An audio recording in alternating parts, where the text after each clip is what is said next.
अल्पसंख्यक भाइयों का कोई सिटीजनशिप नहीं जाएगा, नागरिकता नहीं जाएगी। हम सारे लोग भारतीय हैं, यही हमारी पार्टी करती है। और ये जो गलतफहमी फैलाने का काम किया जा रहा है कि कब्रिस्तान सरकार ले लेगी, मस्जिद सरकार ले लेगी, एकदम ये थोथी दलील है, कहीं ऐसा कुछ नहीं होगा। और आज मोदी जी को आप शुक्रिया कर रहे हैं। आजादी के 75 वर्षों के बाद भी जिसलिए ये भारत बना था, उस भारत की संरचना को जब 2014 में आदरणीय प्रधानमंत्री जी ने देखा और भारत के समाजों को कैसे जोड़ने का काम आदरणीय प्रधानमंत्री जी ने शुरुआत किया। याद कीजिए, लोग ये भ्रम फैलाते थे कि सीएए का कानून आ जाएगा, सिटीजन एक्ट अमेंडमेंट बिल जब आएगा तो इस देश से मुसलमानों को भगाने का काम शुरू किया जाएगा। देखिए, जो लोग सिर्फ वोट बैंक समझते हैं आप, वही सिर्फ ये कर सकते हैं, क्योंकि मोदी जी ने कहा इसमें किसी भी मुसलमान या अल्पसंख्यक भाइयों का कोई सिटीजनशिप नहीं जाएगा, नागरिकता नहीं जाएगा। लोगों ने भ्रम फैला। और याद कीजिए, आजादी से भारतीय जनता पार्टी की पूरी टीम, डॉक्टर श्यामा प्रसाद मुखर्जी ने अपने प्राणों की आहुति दे दी कि नहीं चलेगा कश्मीर में दो निशान और दो प्रधान। ये हमारी लड़ाई नहीं थी, ये भारत को एक करने की लड़ाई थी साथी। और हम विशेष तौर पर अल्पसंख्यक भाइयों को कहना चाहते हैं,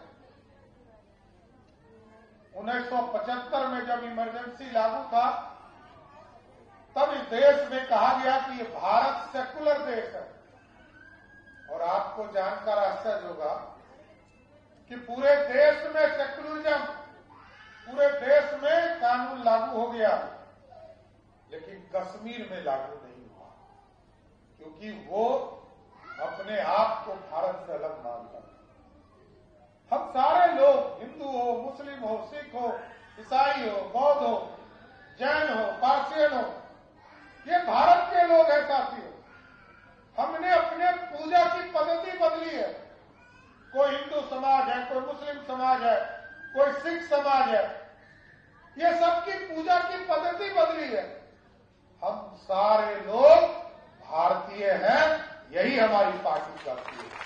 और भारत को श्रेष्ठ बनाने की बात मोदी जी करते हैं। इस भारत की समृद्धि के लिए, भारत को आगे बढ़ाने के लिए हमारी जो कुरीतियां हैं, इसको भी ठीक करना पड़ेगा। ऐसा नहीं है कि हमारे यहां कुरीतियां नहीं थी। हमारे हिंदू समाज में तो जब विधवा होती थी हमारी बहनें, तो वो तो आग में कूद कर अपने जान को देती थी, सती प्रथा। हमारे यहां भी बहु विवाह का कंसेप्ट था, 2 शादी, 3 शादी, 4 शादी। हमारे यहां भी हिंदू मैरिज एक्ट बनाने का काम, कई कुरीतियां होती है, इसको सबको सुधारने का काम हम ही लोगों को करना है। कुछ कानून से किए जाते हैं और कुछ लोग समाज के तौर पर करने का काम करते हैं। मेरा स्पष्ट तौर पर मानना है कि वक्फ बोर्ड के इस कानून के लागू होने के बाद एकदम गलतफहमी को फैलाते हो तो कान कर सुनिए, सरकार का कोई हस्तक्षेप नहीं रहता है। सरकार कोई हस्तक्षेप भी नहीं करने जा रही।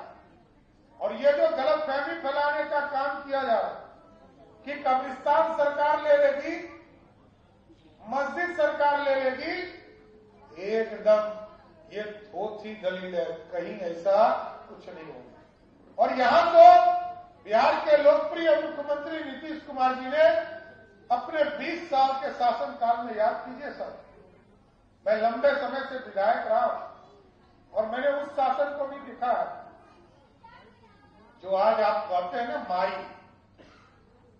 दूसरा ही लोग, कुछ ऐसे असामाजिक तत्व थे जो मुसलमानों के कब्रिस्तानों को कब्जा करने का काम करते, कोई दूसरा नहीं था, और सब जगह झगड़ा लगाने का काम करते थे। लेकिन नीतीश कुमार जी को मैं विशेष धन्यवाद देना चाहता हूं आप इस मंच के माध्यम से। मुस्लिम समाज के अति पिछड़े समाज को भी मुख्यधारा में लाने का काम किया और लगभग 8,000 कब्रिस्तानों की घेराबंदी करने का काम किया। लगभग 1200 कब्रिस्तान की घेराबंदी का काम चल रहा है। अल्पसंख्यक हॉस्टल खोले गए, अल्पसंख्यक छात्रों को वजीफा देने का काम किया गया।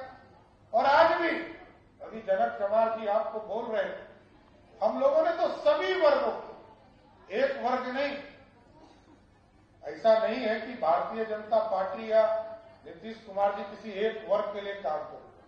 जितना काम नीतीश कुमार जी ने किया है उनके पीठ पर भारतीय जनता पार्टी ही थी साथियों, को दूसरी पार्टी नहीं थी। और आज देखिए, आज सभी को छात्रवृत्ति हम लोगों ने दुगना करने का काम किया। उसमें हम लोगों ने कभी नहीं देखा कि मुसलमान वर्ग को नहीं देना, दलित वर्ग को नहीं देना, अति पिछड़े को नहीं देना, सबको देना। सरकार का काम है सबके विकास की बात करना। और साथियों, बिहार बदल रहा है। बिहार के चरित्र को बिहार के मुख्यमंत्री नीतीश कुमार जी ने पूरी तरह बदलने का काम किया। जिस बिहार को अराजकता के तौर पर जाना जाता था, आज आपको जानकर आश्चर्य होगा कि जिस बिहार में आजादी के पहले से लेकर 1990 तक मात्र 8 यूनिवर्सिटी थे और 1990 से लेकर 2005 तक मात्र 2 यूनिवर्सिटी बिहार में खुले। नीतीश कुमार जी के शासनकाल में वही बढ़कर आपको जानकर आश्चर्य होगा कि 2005 तक 10 यूनिवर्सिटी, 90 के पहले आज 90 से 2005 के बीच में 2 यूनिवर्सिटी, और आज कितना यूनिवर्सिटी है पता है? 33 यूनिवर्सिटी बिहार में नीतीश कुमार जी ने स्थापित की। और हम लोगों ने साफ तौर पर लक्ष्य लिया, जो पिछड़े हैं, दलित हैं, मुसलमान हैं, सबको पढ़ाना है। और इसके लिए आपने देखा होगा जिस तरह टोला सेवक की बहाली दलित वर्गों में किया गया कि वहां के बच्चों को पढ़ने की पूरी व्यवस्था कैसे स्कूल तक पहुंचाने का काम करे, तो उसी तरह मुसलमान वर्ग में भी, अल्पसंख्यक वर्ग में भी तालिबी मरकज का प्रयोग किया गया कि हमारे बच्चों को स्कूल तक पहुंचाने का काम किया। इसलिए साथियों, स्पष्ट है बिहार आगे बढ़ रहा है, बिहार समृद्धि की ओर जा रहा है। और पूरे देश को आप देखिएगा और बिहार को देखिएगा। मैं तो तुलना इसलिए करता हूं कि किसने क्या किया। एक तरफ कहती है कि हम सेक्युलरिज्म है, भागलपुर का दंगा हुआ और जो दंगाई थे वो घूमते रह गए सड़कों पर पूरे 15 वर्षों तक।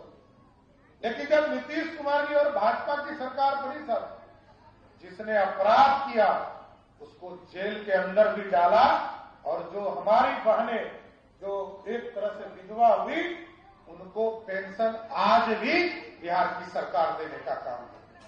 तो साथियों, न्याय करना पड़ेगा और न्याय के साथ ही विकास हो सकता है। मोदी जी का भी स्पष्ट मानना, सबका साथ सबका विकास और सबके विश्वास की भी चिंता करें। और यहां भी नीतीश कुमार जी के नेतृत्व में लगातार आज बिहार की सरकार लगातार काम करके बिहार को उन्नति की ओर ले जाने का काम कर रही है। और याद कीजिए साथियों, यही भारत था और यही मगध था, और इसी मगध ने स्वर्णिम काल देने का काम बिहार और देश को दिया। लेकिन इस भारत को और समृद्ध बनाने की जरूरत थी। जहां आप सोचिए कि कांग्रेस पार्टी या यूपीए के लोग बिहार को हिस्सा भी नहीं देते थे। बिहार को हिस्सा के तौर पर 2004 से लेकर 2014 तक जहां मात्र 1,82,000 करोड़ रुपया बिहार को मदद करने का काम किया, वहीं मोदी जी ने 7 से 8 गुना अधिक देकर 14 लाख करोड़ रुपया बिहार के विकास के लिए। और अब तो दुनिया का रास्ता खुल रहा है, दुनिया का रास्ता खुल रहा है सर। 4 तरह के रास्ते होते हैं, रोडवेज, रेलवेज, एयरवेज और वाटरवेज। साथियों, हम तो 2 में कहीं थे ही नहीं। एयर ट्रैफिक को दुनिया में हम मजदूर बनकर जाते हैं साहब। हम दुबई जाते हैं, शारजा जाते हैं, हमारे पास कोई कनेक्टिविटी नहीं थी, इतनी बड़ी आबादी। आज मोदी जी के शासनकाल में आपको जानकर आश्चर्य होगा, जहां 2005 तक बिहार में एयर ट्रैफिक से मात्र 2.5 लाख लोग ही ट्रैफिक से हवाई यात्रा करते थे, लेकिन आज मोदी जी और नीतीश कुमार जी के नेतृत्व में आपको जानकर आश्चर्य होगा कि 42 लाख लोग सिर्फ हवाई सेवा से बाहर और अंदर करने का काम है। और अभी सिर्फ पटना का एयरपोर्ट खुलेगा। 4 तारीख को आदरणीय प्रधानमंत्री जी पटना आ सकते हैं सर, क्योंकि खेलो इंडिया के तहत यूथ गेम्स की शुरुआत आदरणीय प्रधानमंत्री जी कर सकते हैं। और उस दिन पटना एयरपोर्ट का उद्घाटन करेंगे। और सिर्फ पटना एयरपोर्ट का उद्घाटन होगा तो जहां पटना एयरपोर्ट से 30 लाख लोग आज हवाई सेवा का लाभ उठा रहे हैं, पटना में सिर्फ 1 करोड़ लोग हवाई सेवा लेने का काम करेंगे। 1 करोड़ लोग। और आप सोचिए कैसे बिहार बदलेगा। दुनिया के लोग आते थे, बिहार में रास्ता ही नहीं। तो एयर ट्रैफिक के तौर पर यहां बैठे हैं दिलीप जायसवाल जी, उस इलाके के नेता हैं और पूरे प्रदेश के अभी तो अध्यक्ष के तौर पर पूरे प्रदेश के नेता हैं, लेकिन उस इलाके से आते हैं, उस इलाके से जुड़े। अभी प्रधानमंत्री जी ने घोषणा किया है और इसको हम बनाने का काम कर रहे हैं कि पूर्णिया शहर में 15 अगस्त के पहले वहां भी हवाई सेवा शुरू करने का काम भारत की सरकार करने जा। इसके साथ साथ 10-10 एयरपोर्ट पटना के साथ साथ हम मुजफ्फरपुर में, वाल्मीकि नगर में, रक्सौल में, सीतामढ़ी, मधुबनी में, वीरपुर में, सहरसा में, पूर्णिया में, भागलपुर में, मुंगेर में, इन तमाम शहरों को इससे जोड़ने का काम किया जाए। इसमें हिंदू हो, मुस्लिम हो, सिख हो, ईसाई, सब लोग उड़ान भरने का काम है। और साथियों, रोड के वेज में हमारे यहां 2 लेन 4 लेन की कल्पना, अब इसको एक्सप्रेस वे बनाने का काम किया। आप साथियों देखिए, सिर्फ सिल्लीगुड़ी से गोरखपुर का सड़क आप देखिए, पटना से पूर्णिया का सड़क देखिए, ये तमाम सड़कों को एक्सप्रेस वे बनाने का काम किया। और मोदी जी ने जितना योजना शुरू किया था, अभी आपको जानकर आश्चर्य होगा कि मोदी जी के पूरे शासनकाल में बिहार जैसे राज्य को 44 लाख पक्के मकान गरीबों को देने का काम किया। उसमें सिर्फ मुसलमान भाइयों बहनों को 16 लाख पक्के मकान मोदी जी की सरकार ने दिया।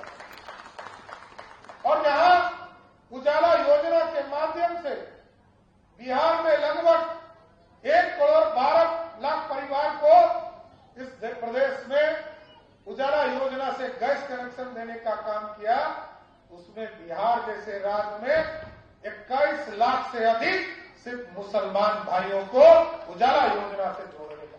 इसलिए साथियों, सबका विकास करना है और सबके विकास के साथ आगे भारत को बढ़ाना। आज वक्फ बोर्ड के माध्यम से जो भ्रष्टाचार का अड्डा बना था, पारदर्शी नहीं था, कानूनी अराजकता था और हमारे जो गरीब मुसलमान भाइयों थे, इनको सीधा लाभ नहीं मिल पा रहा।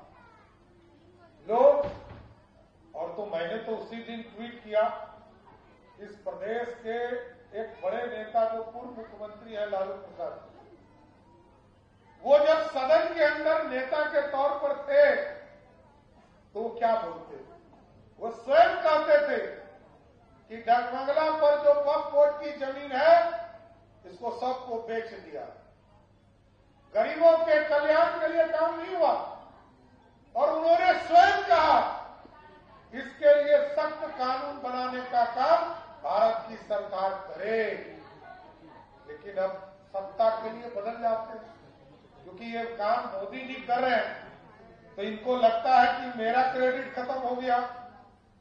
लेकिन साथियों, मेरा स्पष्ट मानना, पसमानदा समाज हो, अल्पसंख्यक समाज हो, सबको आगे बढ़ने का राइट है, सब आगे बढ़े, इसकी चिंता करना है। इसलिए मैं जरूर स्पष्ट करता हूं, नीतीश कुमार जी के तरफ से, एनडीए के तरफ से और बिहार की सरकार से के तरफ से कि पूरी तरह वक्फ बोर्ड के एक एक जमीन का हिसाब करके गरीबों के कल्याण के लिए इसको प्रयोग कराने का काम करूंगा।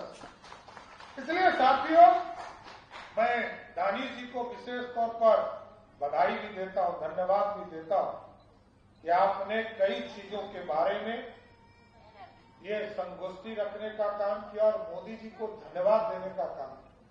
इसलिए दानिश इकबाल जी को विशेष तौर पर बधाई, और आप सभी लोगों को मैं फिर से बधाई देता हूं, शुभकामना देता हूं। इस वक्फ बोर्ड के माध्यम से जो गलतफहमी लोग फैला रहे हैं कि मुसलमानों की जमीन हड़पने का काम सरकार करेगी, एकदम गलतफहमी को समाप्त करने का काम कीजिए। कोई भी मस्जिद, कोई भी कब्रिस्तान को सरकार अधिग्रहण नहीं करेगी। इतना कहते हुए मैं अपनी बातों को विराम देता हूं। बहुत बहुत धन्यवाद।